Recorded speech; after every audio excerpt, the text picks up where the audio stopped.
my lecture. First one is NAFTA, second is ALBA, then MERCOSUR, then ECOWAS, African Union, and at least GCC, Gulf Cooperation Council. Okay, two rules in this lecture is, you can ask me any question, any specific thing you want to know, because it's much more important for you to realize, to have context in my mind, and then if you have some specific issues with actually what is going on, I will try to elaborate or explain to you what is actually happening. And second of all, the lecture will go from most important, from context, broad context, what is actually happening in those organizations, to the more relevant examples and stuff and mechanisms that we do have in those organizations. Okay, first one is NAFTA. And I see there, that's actually North Atlantic Free Trade Association, and I think that's the letter A stands for. And what's important there? First of all, it's important how we approach economy. When we realize how different modules of development, what Ilya talked about in his last lecture, you need to see how do you actually say what is most relevant in that economy. What is most relevant we will have here on the analysis of three stakeholders, USA, Canada, and Mexico. Both of these three countries did have enlargement of their GDP, they have enlargement of their fiscal politics and wealth in their countries, but at the end, it did create massive harms. And this is how you can introduce yourself in the debate saying, okay, but enlargement of GDP isn't the best thing in the world. In the end, you can come up with different examples, I don't know, like MERCOSUR or ALBA at the end. Why does their policies, who did not produce so much wealth in their countries, are much better for the citizens who live in those countries? Okay. The most important thing is, okay, when I said this, you need to have context how these three states actually entered the NAFTA. USA was really good and really strong economics to start. Canada was not really big economics, but it was created by, I don't know, protection ways or protection mechanisms that they actually implement. And Mexico was really undeveloped country. What happened then? Then they entered this trade bloc, who currently is the largest in the world. It has $20 trillion in it, and most of them is actually from the US, and it is 16.7 trillion. Now, what happened? They implemented the mechanism, and that mechanism had 4 levels. First level is free trade, and that means they removed the barriers, duty-free zones, and they regulated small and medium businesses in order for them to have cheaper access to the market and also to have cheaper transportation through that market. Second point is about they recreated how those governments, and this is important because this is how NAFTA go into, I don't know, legitimacy of the state, how those states actually created their economic view of the world. They actually entered and they said your government needs to open their, I don't know, they need to open contracts for a private sector to work in it. Third part is about how they protected intellectual properties, and fourth is about how they created transformation infrastructure. Transformation infrastructure is the main point in here because it actually allows smaller and medium businesses to actually enter that market and to have easier transportation of their goods, which is actually the most important part when you actually, after your production of that good, most of the money actually goes in this way. The most important, the biggest corridor that has been built is Canamex. Now, how this actually impacted these three countries is really important in this part. And that's what happened with Canada. Canada did have a rise of GDP. They had manufacturing sector that went up, especially in furniture, agriculture, and employment in that manufacturing system. And they also had export, which was stimulated more. At the end, Canada sent positive signals to the world that it's okay to invest in our country. We have now good surroundings, and this is what happened. But there is one big massive harm on Canada. They had 10,000 companies being taken over by the US companies, which at the end means you don't anymore have your direct possession of those companies. It means that those companies, and by NAFTA legislation, are the ones who are doing whatever you want, whatever they want, because NAFTA is protecting free trade. They're taking away sector by sector, and this is problematic because legal framework allows this. What also means that 98% of those signals that went in the air was for nothing, because 98% of those direct foreign investment in Canada was for taking over those countries, those companies. What at the end that means, and especially because those companies now have been transformed and connected with the US companies in the way that their products are simply intermediate exports parts. So actually they're not producing a complete product to the market, they're just producing part of the products, and that's being assembled in the USA, and the USA companies, they have the majority of taxes when they when they present it to the global market. And this is problematic. They also, first of all, do not have complete ownership. They cannot, just to finish this one, they cannot decide what that company will do, because most of those companies are taken over, and secondly, the taxes they actually take away is much less than that USA EDM when it presents to the global market. Janovic? Yeah, so basically Canada produces parts, exports them to the US, and then US markets them globally. Mostly. Who pays most of the taxes? How do you mean? Who pays? Actually, like, do you pay more taxes on parts, or do you pay more taxes on your separate? Taxes on the global product. On the global product. It's more expensive. So another question, does Canada get anything out of it? Canada, yes, they did get 98%. They did get massive investment in their country, but the problem is those investments in the long term, in the long run, especially when you add it up, I don't know, spillover effects are really minimum. It's when you compare it to how it can have freedom future in the market. I have a question as well. No, okay. To my knowledge, in Canada, well, there are a lot of areas of production that are not allowed for foreign companies to have majority rule. They're like 20% is the majority of a foreign company that can own a Canadian company in certain areas. To what extent then does the free trade part work? Because the major products of Canada are protected by this policy. It works in the huge part of it, because the legislation is much more, and they're actually compelling those companies to open up to the end further. So you have conflicts between companies and from the USA and from the Canada, and USA mostly wins this over, because the legal framework of NAFTA, you have to open everything, and if you want to be part of this, you have to apply to our rules. What happens with Mexico? Mexico had that mechanism of, I don't know, they created, most important part, what happened is the workforce was transformed into Mexico. But it was transformed in specific form of that workforce, and that's maquiladoras. That means that they actually import raw materials and then create goods for export. This is okay, but the problems with maquiladoras are many. First of all, they have workforce, which is actually basically women who are in terrible condition, actually sweatshops, even worse than sweatshops. Second point of this is environmental hazard, waste and something and other types like this. These are the harms who are directly presented.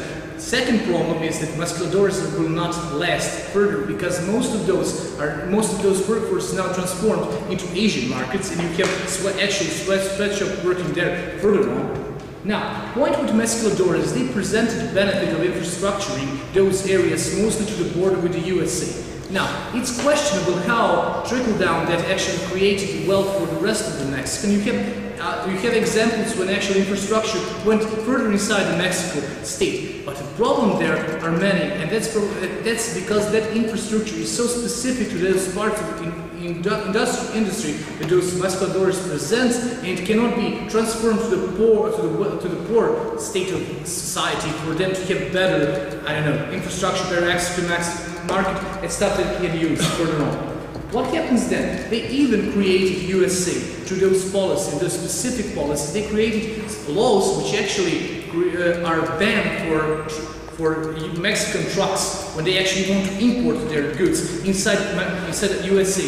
They don't have full access to the market because they can enter solely 20 kilometers inside the USA, because they're not sufficient, they're not green enough for USA markets. Therefore, even though they have liberty to actually enter with their business inside the USA, they're forced not to go past 20 kilometers or even if to actually make contracts with USA truckings, and there you go, you can again influx of money that actually should stay in Mexico that goes back in the USA. You had meat industry, and you had some points of good in what Mexico take away. They had meat industry that bloomed away, but the problem is that meat industry ate up their inside corn industry. First of all, subsidized corn, I think everyone knows this, but the problem is not even subsidized corn. If there you didn't have, they had to open it up for the USA market, because the meat industry was so enlarged that their own corn, even if the situation when it was subsidized, wasn't enough for the market itself. they actually had to do it. So, and this one is actually part that USA wasn't that much problematic with this. Now, what are the impacts on USA? First of all, they did gain GDP rise, but this is the question: what do you actually want from economics? They did get GDP rise up, but they lost 700,000 jobs because of this opening and transforming their workforce to Mexico. What's the even bigger harm in the workforce is that they forbidden unions, and they actually created the parts when you have less competition between companies in the USA where people apply for their job, because where the hell are you going to go? Nowhere. You're forced to work in those companies, and your work status is actually damaged. You have not so good position as you had before. Investment did rise up, and you had investment from even Canada companies inside the USA. This is a good part. Also, good thing is that workforce mobility, especially with the experts, who actually, and this is called TN status, when you, as an expert, you can faster enter move between these three countries, and you and your family. Now let me see what happens. Okay, oil price dropped down. They lost dependency on Venezuela and on Middle East countries less, and food, groceries, and fresh food prices also went down. Now, when this actually, what does it adds up with NAFTA is that you have something like GDP, which is rising in these countries. The problem with GDP, it mainly goes inside the USA. And also the problem is, how do you have trickle-down effects from companies to the people? Regular middleman was damaged with this, specifically in those countries because their production power in Mexico went down. You have huge harms, and this was problematic. And you have controversies like the form of the NAFTA, when the NAFTA actually goes inside your country and postpones its own rules. Part of this, what happened with Canada, when Georgia spoke about, there was a confrontation between two companies from Canada and from the USA about MMT, which is a supplement to the fuel, which they forbidden in Canada. Problem was court that is created from lawyers and not from judges, from lawyers who are specific to international law, which is actually bullshit in this area, because this area is created upon this specific contract and treaty. Those lawyers usually create controversial verdicts. Now, problem with this, they said that Canada needs to suck it up and actually loses some part of their legislation policies which have been created. Second point, really important to this thing is, how do you lose your state sovereignty to NAFTA is the constitutional problem with Mexico. Mexico said that their indigenous people have a right to actually for their way of lifestyle in their country. Problem with this, when you actually have free trade between USA and Mexico, you have lower price, you have overflow your market with products from USA. Those indigenous people do not have any more access to the market, to the traditional way of lifestyle. Even though they tried to protect them further on, NAFTA enforced its own treaty, and at the end you have a massive, civil resistance, you have civil war inside those areas of Mexico. Now, you do have a right in order to sue governments. Is it the biggest problem for indigenous people in Mexico? Because NAFTA has some treaties that, I don't know, they have less right to take care of their land, because the environment, they don't care about it. Yeah, I don't care about environmental harms. Okay, this is important. I think those are the most important. Okay, you think they're most important, but the problem is if you try to move on from one part of those indigenous countries, even though you believe it's sacred, and you move to other parts of Mexico, you will still not be compatible enough to enter that market. You cannot have subsidized for their food, because NAFTA does not allow that. And in the end, those people are forced to give up their way of life because of the NAFTA. Okay, let me see if we can move on to ALBA. And this is something that's a bit more communistic in this part of the world. It's Alianza Boliviana para los Pueblos de Nuestra America. It's mainly created from Venezuela and Ecuador and those countries surrounding them. It's social, political, and economic. It's based, and their main goals are social, political, and economical integration of people in Latin America around Bolivian socialistic ideals. It says next thing: neoliberalism isn't good.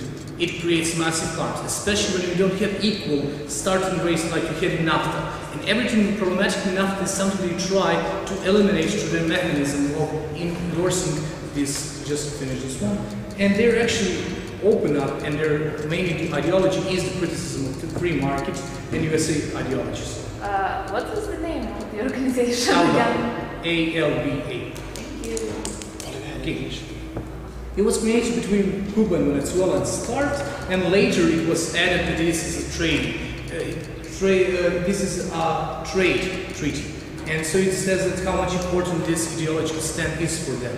They have $56 billion entity per year, and this is important. Now, what you need to know from this when you read this is about that this organization is the ideology against the USA, and the whole dependence and the future of this organization is highly dependent on Venezuela's position in it. Venezuela was under Hugo Chavez, and you all know, but when he died, he was so important for this because he was that leader that everyone looked up inside this organization, said he is the strong enough to actually fight off America's influence, America's expansion of their market. And when he gone away, there created a few problems. First problem is who will replace him. Men who they talk about most is Rafailović from Ecuador, but the issue with him, he's not capable. He says himself that he's not capable enough to actually continue this process. Also, it's problematic if you say, okay, but this man needs to come from Venezuela. Why? Because the specific position of Venezuela. First of all, Cuba does not want to talk with anyone else but Venezuela. And Venezuela has enough oil to actually subsidize prices to other countries which are in this global actor. Because the economic integration at the end is the one that actually holds them all together. Second point, why Venezuela needs to be this one, because it has massive benefits from their treaty commission with China, and in this situation and through policy making with China, they can actually regain more power to ensure this entity will work and create some point of leverage with China to ensure that their markets will not fully be open to the Chinese products. Janovic. Yeah, so basically, how different is this new Chavez? Is he going to do anything differently, or is he going to... Chavez. Yeah, but the guy that you spoke of, how different would he be to Chavez? He wouldn't be different. Yeah.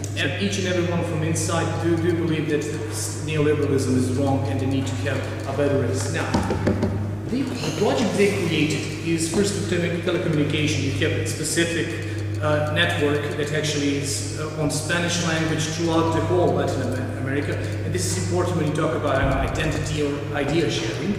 Now, what you really need to know is that ALBA has a bank in itself, and that bank has $1 billion in capital, and it's totally alternative to the World Bank and to IMF funds. Why? Because it does not constitute the loans that you actually have. It's more plastic and more to the middleman approach than in IMF funds. It does support agriculture, energy cooperation, and it has already 170 programs inside education, 170 million involved in social programs like education, culture, and health. This is where it actually diverges from neoliberalism approach. What is also important is that actually each of these member states have to give 1% of their reserves to this bank in order to operate.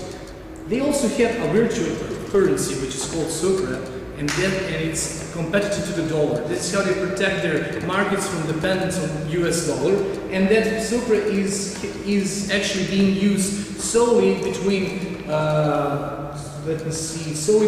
state major banks. Central banks. Okay, between those banks, and it actually have 550 millions in orbit, actually. Turnover. They do actually create more important parts, because what actually goes down if those are not profitable enough for the Marxist socialist countries, they actually get really good in these parts of creating money. They created oil company which is called Petrocaribe, which actually reduced rates between these two countries. They actually and also create an economic zone with ALBA. In the future, these specific funds from having profit inside this organization are going to be implemented into invest into trade, tourism, and development projects inside these countries. And they also again have that social programs. Now, they do have access for the free market. In order to have this idea of working, you need to have free market, which is also having that economic integration of them. Also problematic with this after Hugo Chavez went, that he actually was the main force. He created each and every of this project I'm talking about, and you can say how questionable is the future of this ALBA. But a free market actually is definitely against everything you see in America. It actually does not support intellectual rights, their free market. It thus says that agriculture in every country should be a strategic sector for it, for actually future development to be self-sustainable. It's against Musculodoris and all that those approaches. Now, connection between ALBA, just to finish this one, connection between ALBA and the next actor, which is called MERCOSUR, is next. What? They talked about MERCOSUR, next agent, global agent is next. When Venezuela added its membership inside the MERCOSUR, few of those ideas entered that MERCOSUR. Through Hugo Chavez, who talked about that these two actors should combine and create one bigger actor that actually takes away the whole Latin America, and in the end to have more economic integration between these two actors, but in order to have better ideologies which is actually versus neoliberalism that comes from the US. Jola, which one? Miloš. Someone had a question. Yes. As far as I know, Venezuela has a real big problem with inflation and high rates of unemployment. How do they manage to combine their ideology and the real problem in the economy? Okay. Do they have some kind of the approach that is not neoliberal but also efficient? Okay, the approach that is neoliberal and still efficient is actually what I'm sure is selling oil to the world. They actually most of their Selling what? oil. Yeah. To the world, and between these countries having trade projects. Also, I'm not really so good about what actually is going on in Venezuela. You can say that this is a problematic with that approach because you're not efficient enough. But the problem is next, when you have sectoral parts between these two actors of economy, which are connected, interconnected, you have a good basic background for future development. And I think that's the first part. Second part is that you do have actually a lot of money between Venezuela to actually selling oil. I think the daily shipment of subsidized oil to Cuba itself is 100,000 barrels a day. So I think it's just problematic of how much you actually have profit trickle down on regular citizens, and you can't have that. Now, I think it's also problematic because Chavez was really influential leader. We could talk about what's, I don't know, like Slobodan Milošević here, we can talk about for years what's really important for the nation, not for you to have money, but our unity with our Latin American brothers. And this is also problematic what will happen in future. Now, go. Yeah, how is the relationship with Chile, given the fact that Chile is still a neoliberal paradise? Do they cooperate? Do they trade? Do they hate each other? I have zero real information, but besides two, actually, sentences I heard before. And that's the part that most of the countries, and this is why what's the most problematic part of these two actors like ALBA and MERCOSUR, most of the companies in the world are actually investing in Chile and those other three countries, I think Chile, Peru, and some other country next to them. Problematic is this for, because these countries are sending good signals in the market. Also, at the end, these two actors like ALBA and MERCOSUR are do have actually isolationist policies toward those three countries, and also they have in the long term, I think, prognosis they will not succeed economically, and this is going to be problematic for them. Now, MERCOSUR is created by Argentina and Brazil, and later was added by Paraguay, Uruguay, and Venezuela. It's about it's something between NAFTA and ALBA that I just spoke about. It's about free trade, yes. It's about free movement of people, currency-free trade, and also full customs units and trading bloc. About 90% of the products inside this treaty is actually free to move from country to country. Now, Brazil is the one who actually created this, who is the most important in this whole story, and its strategic sector in this is manufacture. Opposite to Argentina, the strategic sector is agriculture. Now, the biggest problem with this is, one of the problems with this is actually you have low negotiation structure. When you have problems which are actually not economical nature, you have low structure and low institutional policies how to resolve these problems. And inside the bloc, and also outside, between the countries who are actually inside this bloc, and third-party actors like China, like EU. You have huge problematic in difference of EU. Now, but where institutional pressure do work are in resolving conflicts who are actually military based, and they do have a good control over this, over, I don't know, coups and conflicts which are created. They are fast to resolve them and actually have them under their control. Now, what does it actually says about your free trade entrance, and how does it actually functions? Is the fact that you do have those free zones like industry and commercial and export and those stuff. But the problem is you do have, where they're on the halfway, you have privileged treatment of some merchandise and some sector inside these countries. Like I already said, Brazil protects its manufacture, Argentina protects its agricultural parts. In that means you're not so free zone-ish as the neoliberalistic NAFTA. That means that they do have safeguard systems, and they do have incentive systems when those parts of the market fall down, how to be picked up again. Good thing about this is they plastic approach, how they specialize itself in this, and the idea should work like this. We all specialize in different parts of the market. We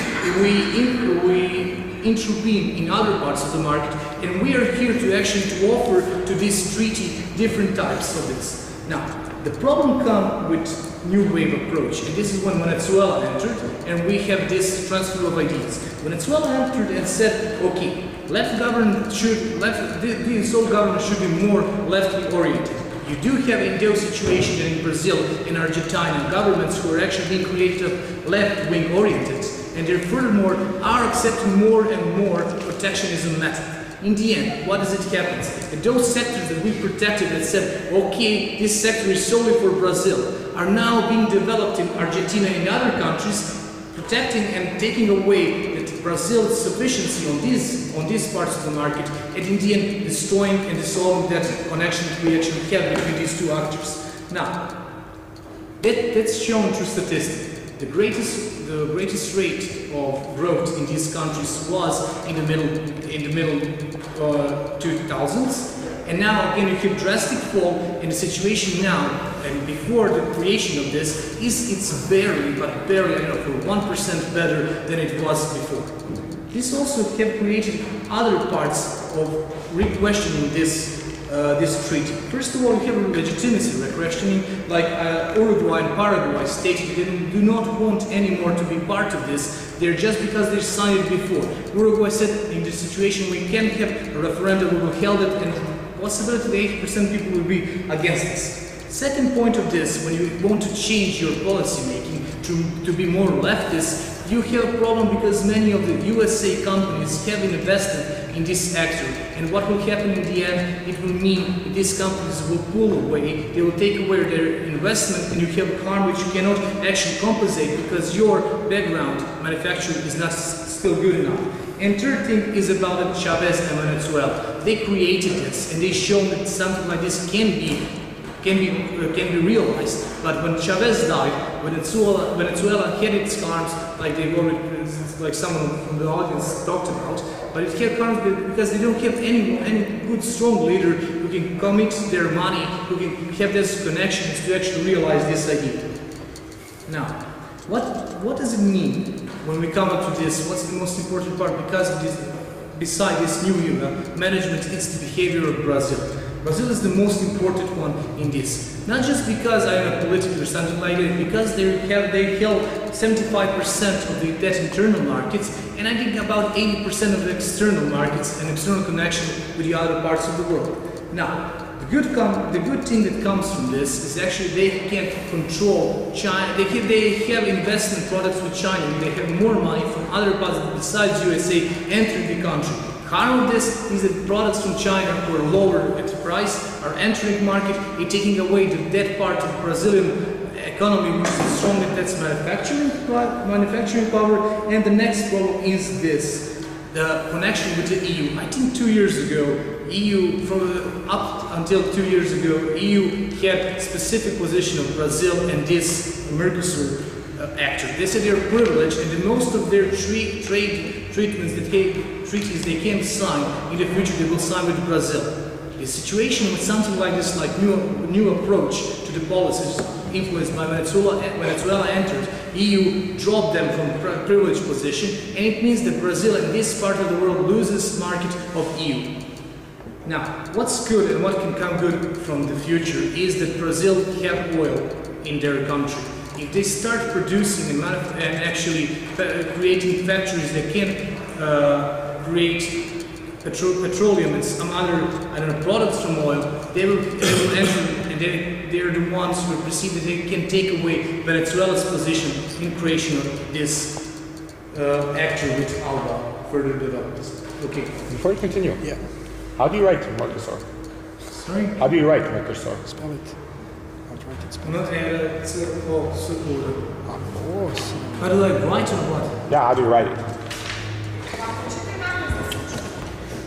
MERCOSUR, right? Okay.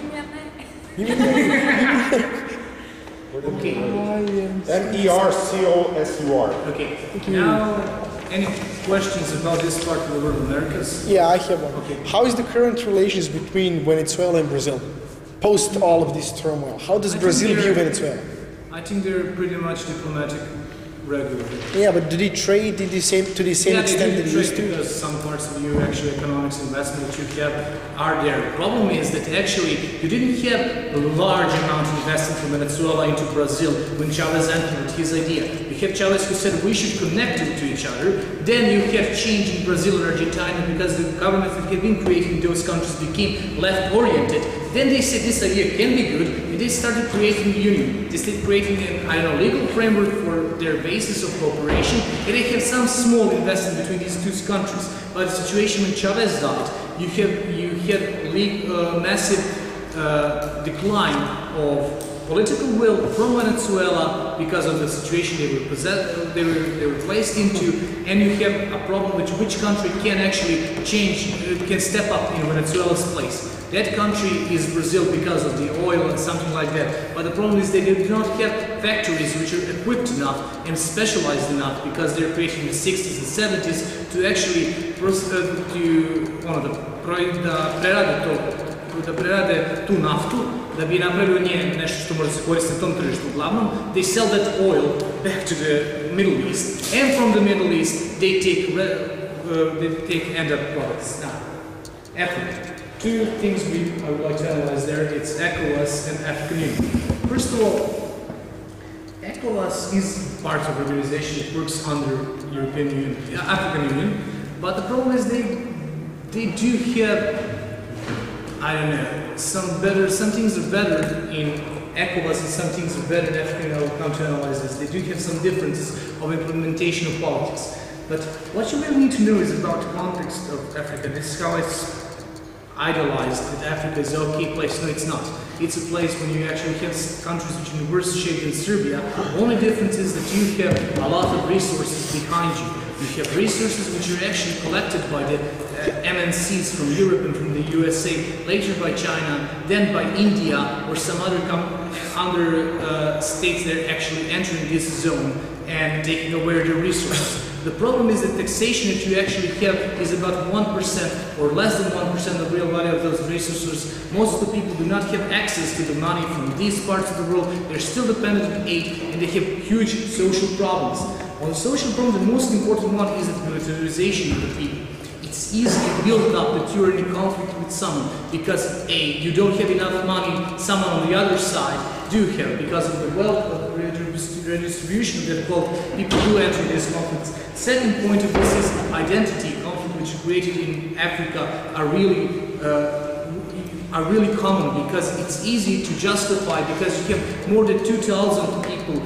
No, wait, I think they have even more, about 3,000 different ethnic groups inside Africa. It's easy to explain that someone on the other side is so against you, inherently against you, and those conflicts do occur more often.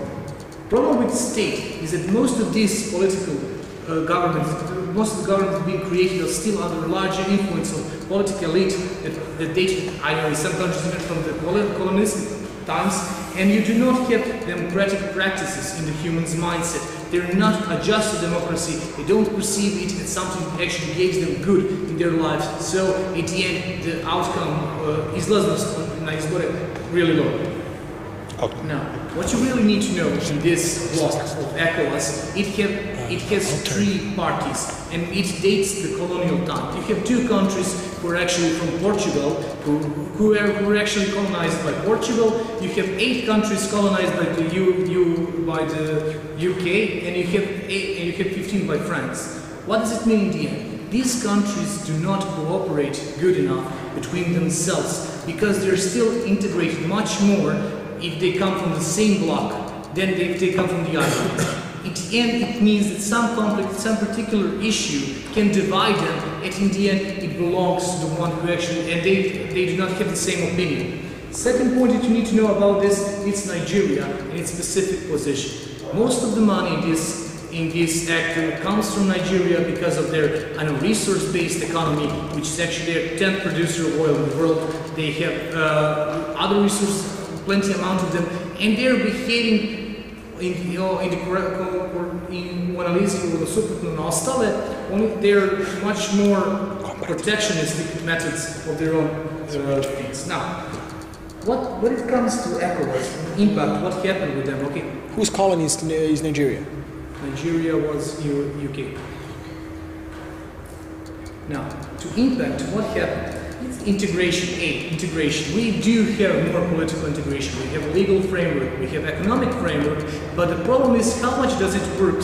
It works solely of how much those countries who are actually entering this framework, their institutions were before. It means you do not have so much good on the ground operation produced better because there's so little, most of the bodies from ECOWAS are advisory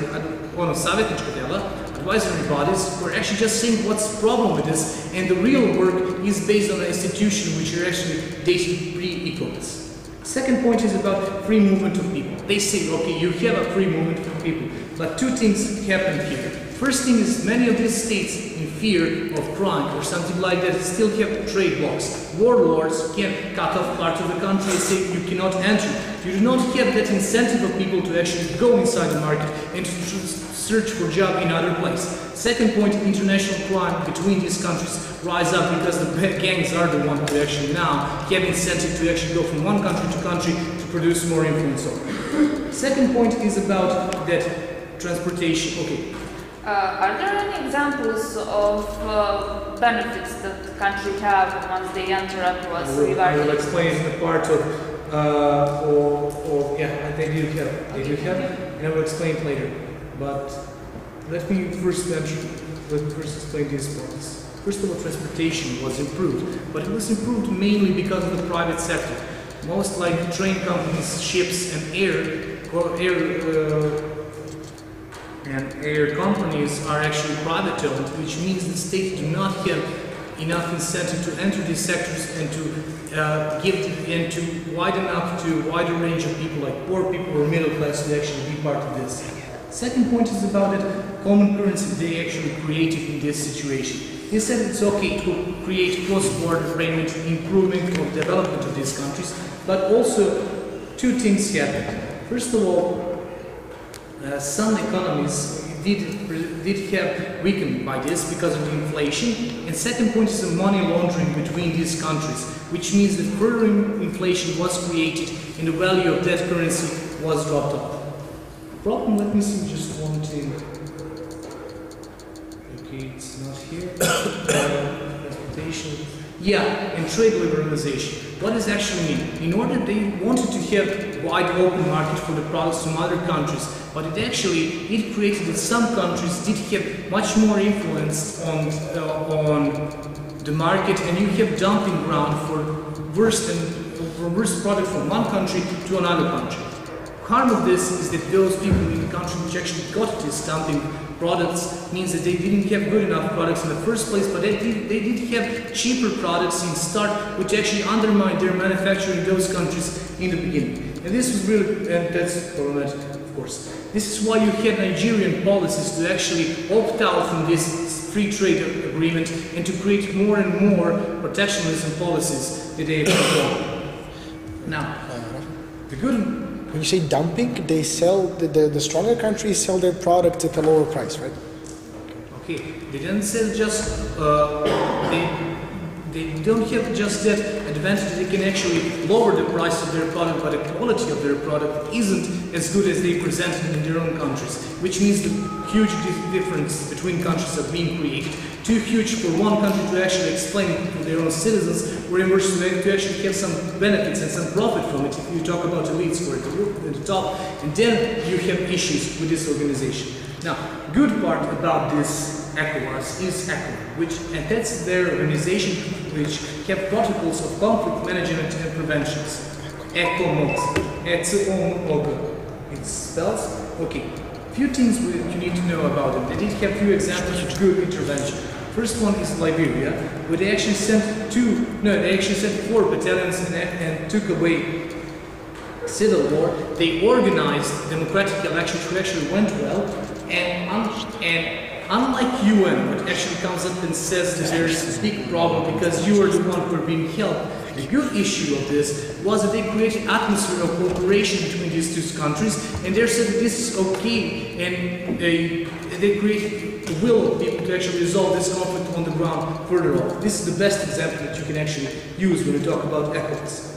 Second of all, so question.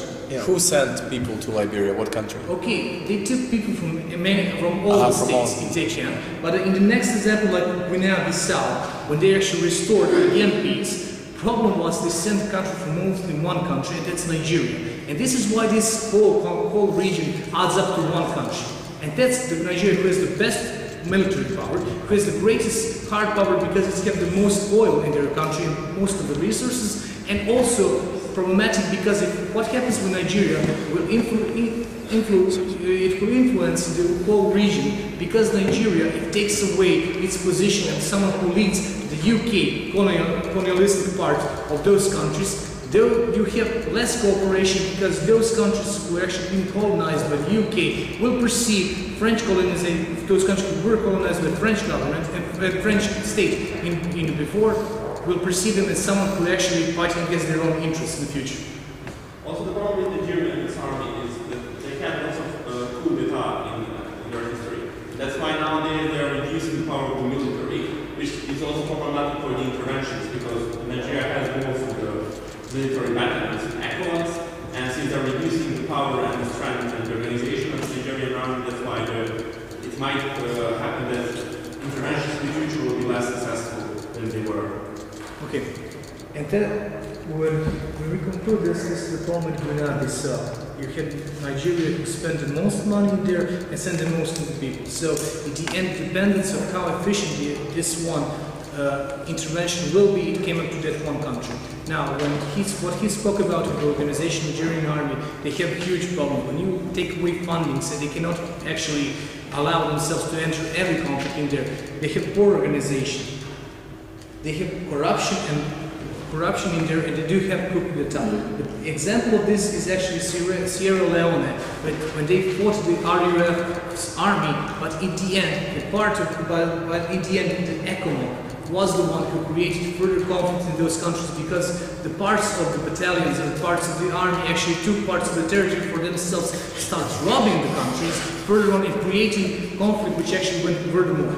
When it comes up to ECOWAS, the mechanism is next. If you have enough money to send people in there, like in the first one, like Liberia, you will have the job done. In a situation where you do not have money for this operation, the ECOWAS will grow under itself. Okay, the good part of ECOWAS also, which does not depend on the money, is the control of firearms. They actually reduced illegal firearms in Liberia, Sierra Leone, Mali, Niger, and Nigeria. They take them away and destroy those arms, so they actually militarize the areas, creating conflict less able to actually occur, and when they occur, less harmful. The good part about ECOWAS is they actually started creating good strategies about energy and power. They actually implement that resources and gas lines and hydroelectric power to be actually built up. You have future in the long-term stability seen in this region because of this project, because of the reorganization, what common resources do we actually sell in the world, and what do we actually keep for ourselves, and to create better infrastructure.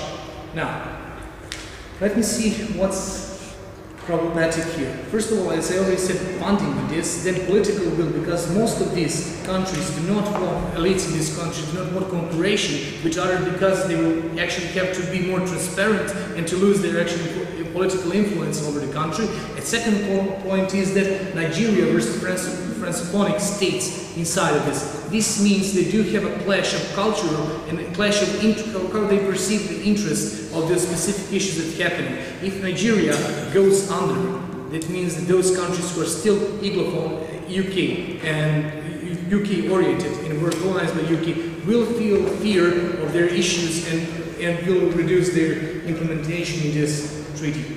Now, let me see, what they actually do here is that ECOWAS Bank for Investment, and this is mechanism we're actually targeting next things. They say it will give grant loans and guarantees for financing. They will promote private and public sector development through programs to transport, energy, telecommunication, and stuff like this. They actually, whatever you can think of, this bank have a problem for it. Problem is their funding and how much money they actually can have in the system to offer to the people.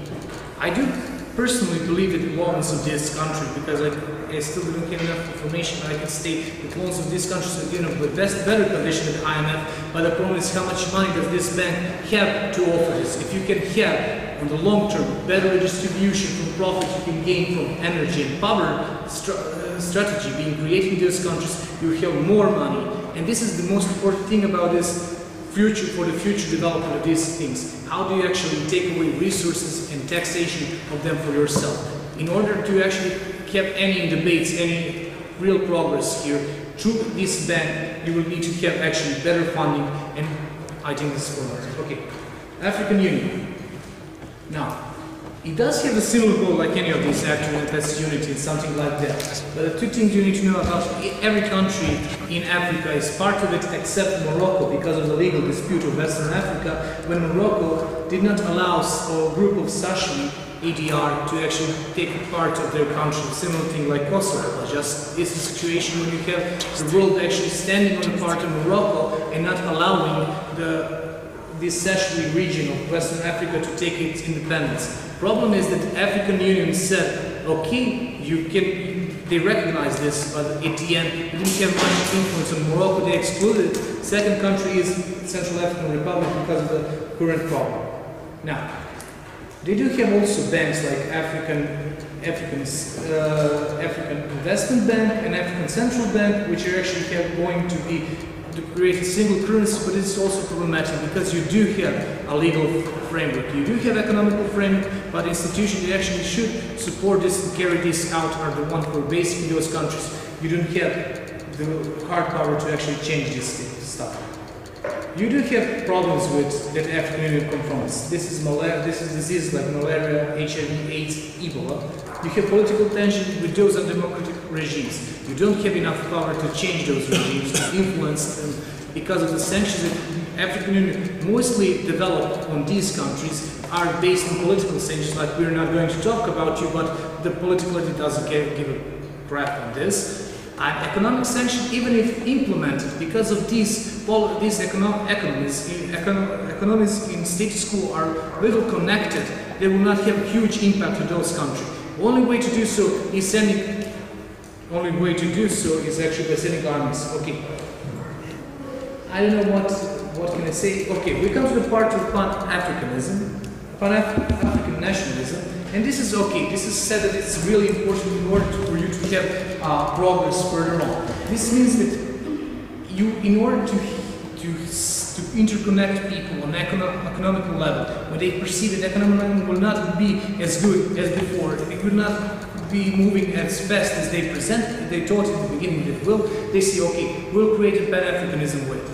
Good way to actually postpone Pan-Africanism on people is through these conflict resolutions, when you actually come up like Africans to actually enter in those those conflicts are saying we're here to promote unity, we're here to protect you because you and we were similar. Okay, it's intuitive further on. Through protection of human rights and through those institutions who are created about this. Now, problem with this is that issue of ethnic diversity. You have too much things and too many differences in different cultures in Africa. You have another issue, and that's does African Union have a right to actually create this point of nationalism upon these people, because the cultural identity is one of the most important identities you can have. Now, there is another part of the African Renaissance that they talked about when you create an expectation of intellectuals in those countries to actually to work for Africa, but this is mainly stood up on the level of those experts being solely and unified in this, solely individualized in these countries. Now, the great port for future Pan-Africanist movement is next. It's a fight with China. I think Nelson Mandela and some other dudes from South Africa spoke about the USA, that Africa should unite itself against neo-colonialistic approach of China. They said it would be, in order to defend off and fight off China and negative impact that that country does have on mostly African countries, most of them, they said, need to unify themselves. Now, when you do have a challenge in there, and this cultural identity is usually built up before some challenge, and you see a necessity of you to actually combine yourself further on.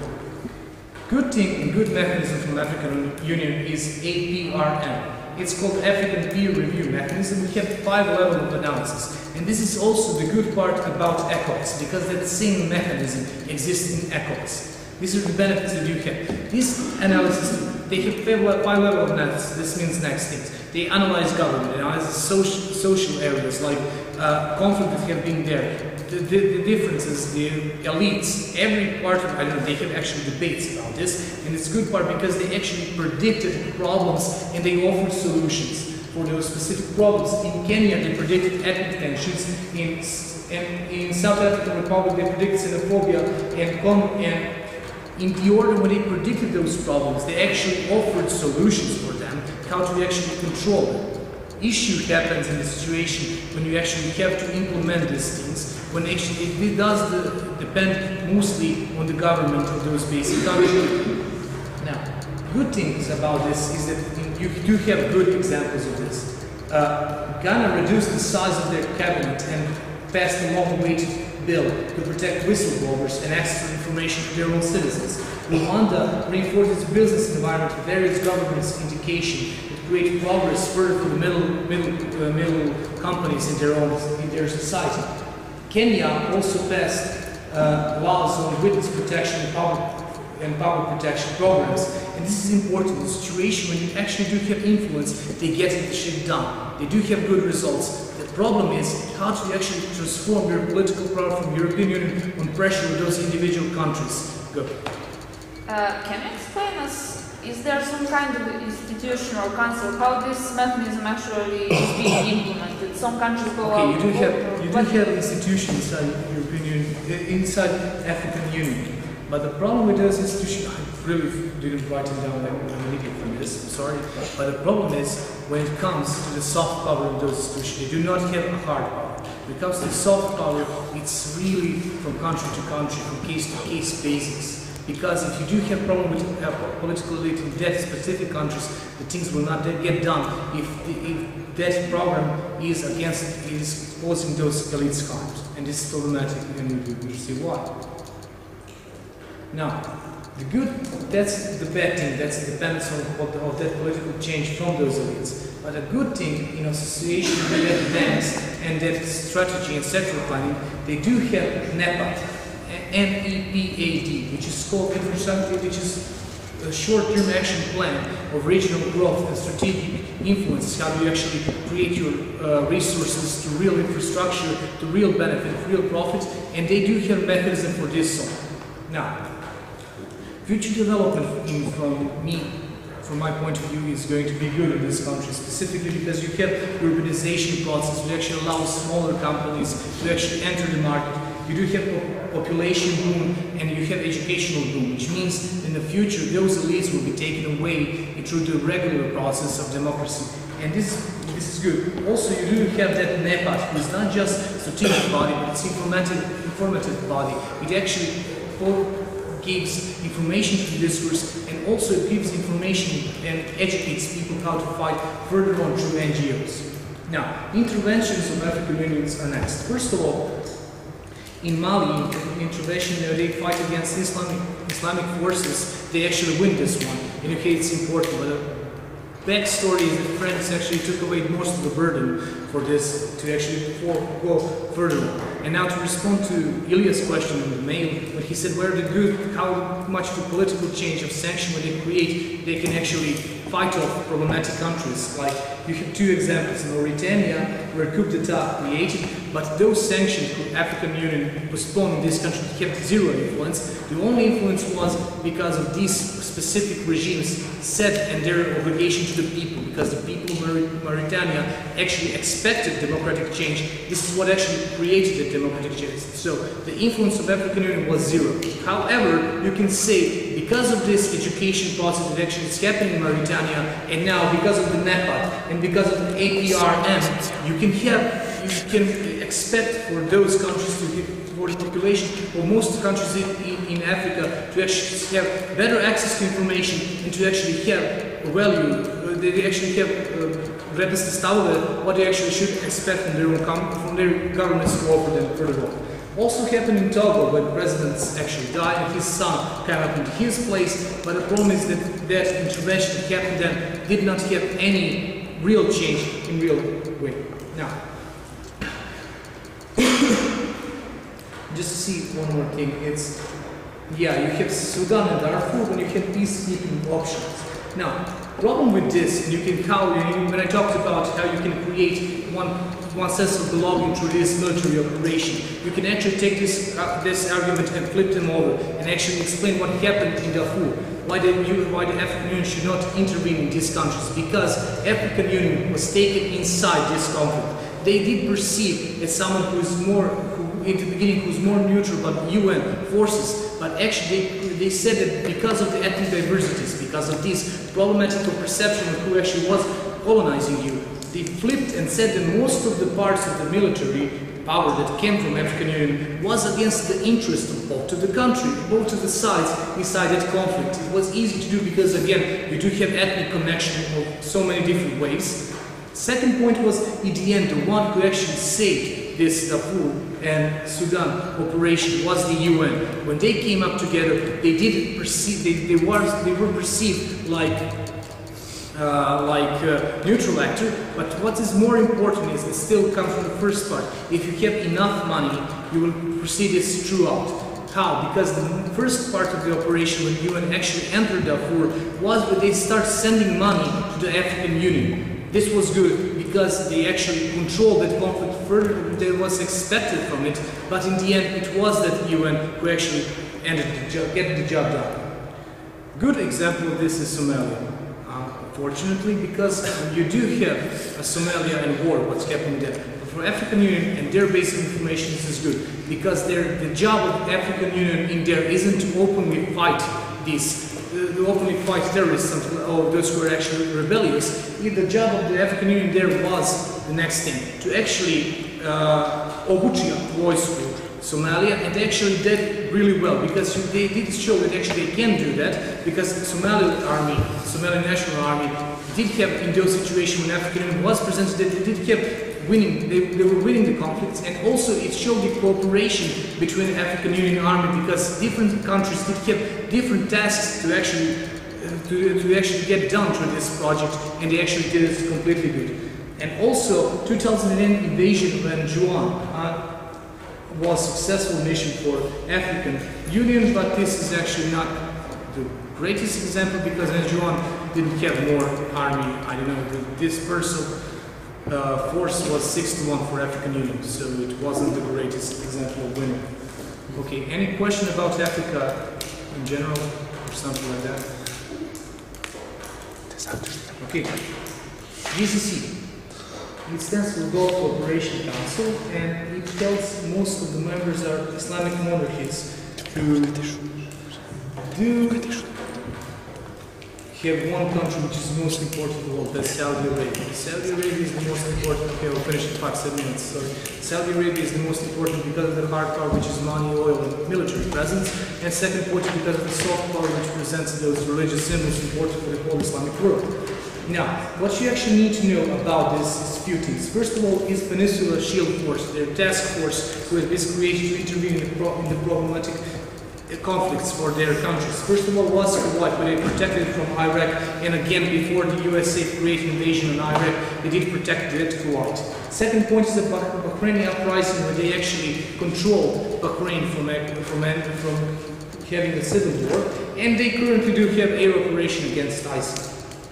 Now, they have that economy which is actually based mostly on oil, gas, petroleum, and they actually have some point of mechanism how to create the most important problem with that economy that's not being dispersed enough. They're mostly based upon that oil production and creation furthermore.